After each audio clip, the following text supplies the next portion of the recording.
I'm committed to respect the whole document that I have signed and will abide by all the agreements that will follow.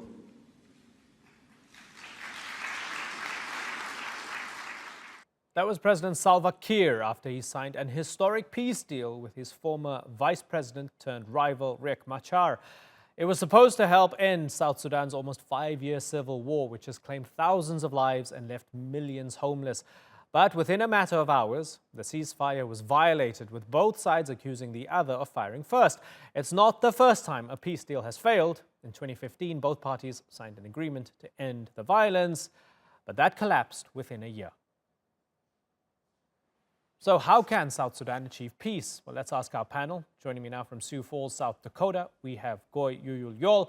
He's a member of the opposition and part of South Sudan's peace negotiation team. And in Washington, D.C. is former diplomat Luka Kuol. He's a professor at the Africa Center for Strategic Studies at the U.S. National Defense University. Gentlemen, thank you very much for joining us. Let me start with you, Goi Jooyul Yol. The government is not as clear as you guys are about who broke the ceasefire. Was it them or was it you?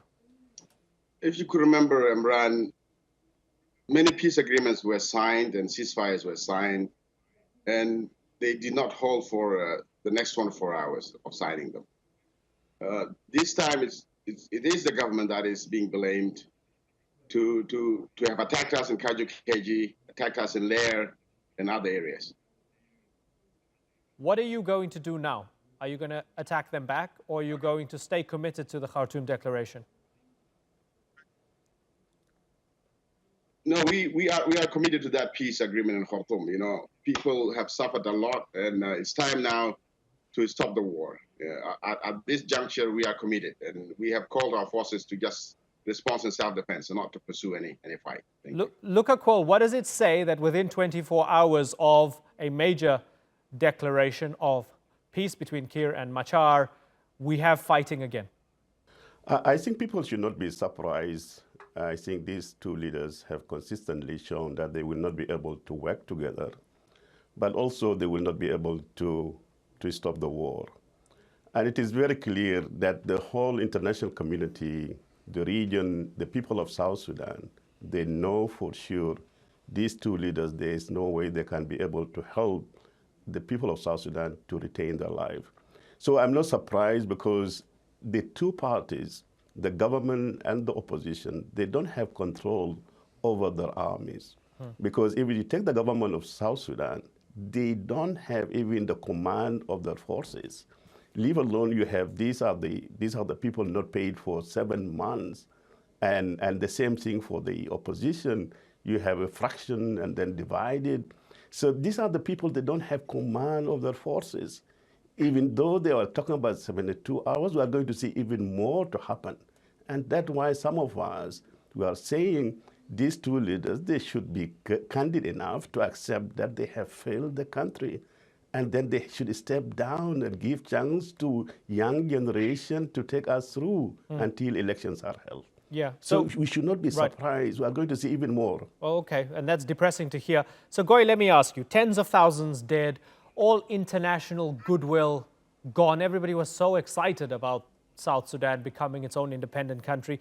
4 million people displaced, the economy collapsed. Can you tell me honestly, Goi, what are you fighting for?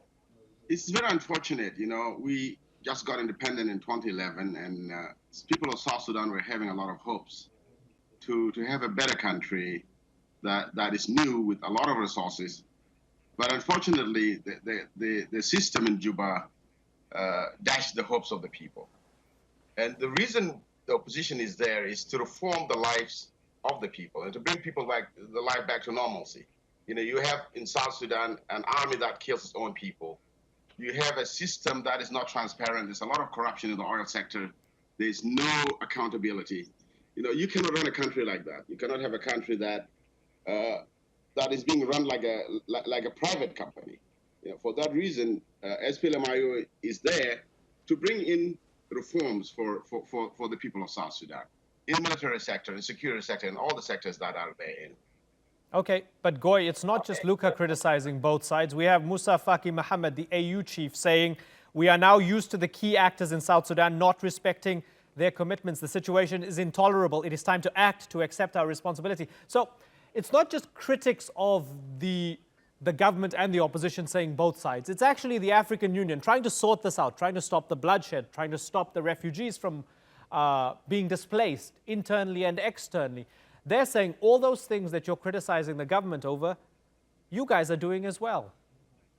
If you could just have seen the yesterday's IGAD communique, you know, they were saying that the Khartoum agreement is endorsed by IGAD, and in there you could see clauses like they should not pursue people, they should not pressure people or make them accountable. I do disagree with that. I do believe that pressure from AU and other actors is very important, you know, for all of us, for both leaders, for Salva and Dr. Reik Machar to come to the terms of a very credible peace agreement. You know, you cannot throw away all these sanctions. You know, you continue waiving them, because at the end of the day, the guilty party will be the one fighting it off. Dr. Luka Kuol, are you convinced by any of that? Look, let me say the following. The parties who have signed this Khartoum agreement, although I agree the only good aspect of it is the ceasefire, the permanent ceasefire, which is very unique that you jump to the permanent ceasefire, but while you've been violating. What they have done, two things. First, they have accepted that they have failed to provide security to the citizens of South Sudan. And they have failed to manage the economy. And the bad thing is for them to relinquish the very function of any sovereign state to another country, to Sudan. And for me, it is a clear case that the leaders, the elites in the South Sudan, they have failed to govern. And that's why some of us, we believe it is very important at this point of time that the security sector itself should be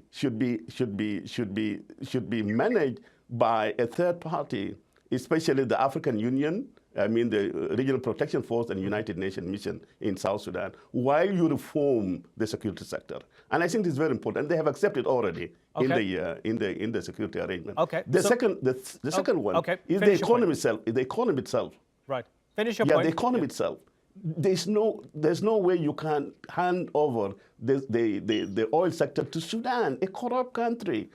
And this is a sector, it would have been better. You put the revenue from the oil to a escrow account to be managed by the World Bank so that you can meet the humanitarian needs, which is about 1.7 billion, rather than handing the whole management of the oil sector to Sudan.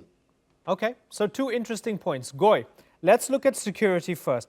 Would you accept the AU and the UN, maybe a hybrid force, maybe something beefed up, taking control of the security situation? Because it's clear on both sides, from the government and from your side, the opposition, you guys can't sort out security. Even if you have good intentions, we have too many reports of rapes, we have too many reports of killings.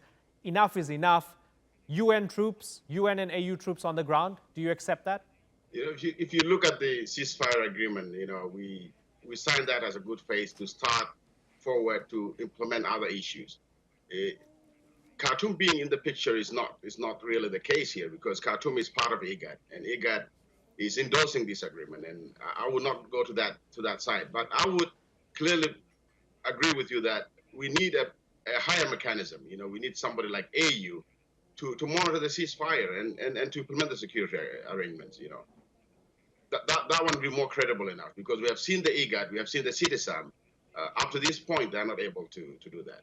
Right. And Goi, the criticism is that you have Sudan, the country that resisted you breaking away and becoming independent, taking control of your oil revenues and taking control of your economy. What does that say about your country just these few years after independence? You know, as far as I know, you know, we have just signed a ceasefire declaration, and we are in the process of negotiating security arrangements and governance arrangements. You know, we have not reached to that point yet. You know, it would be very sad if our resources are handed over to Khartoum. That did not happen. And, you know, we have issues with Khartoum in the past.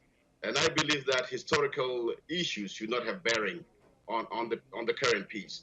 The people of South Sudan at this point, at this juncture, needs peace. You know, they have been suffering, and it should not be taken as a toy or a playing thing with a few benefiting elite. Let's go to DC and Luka Kuol. Map a way forward for me. Give me the best case scenario that can lead to, I guess, a permanent ceasefire, and beyond that, perhaps elections, and beyond that, stability in South Sudan. Map it forward for me. What needs to happen?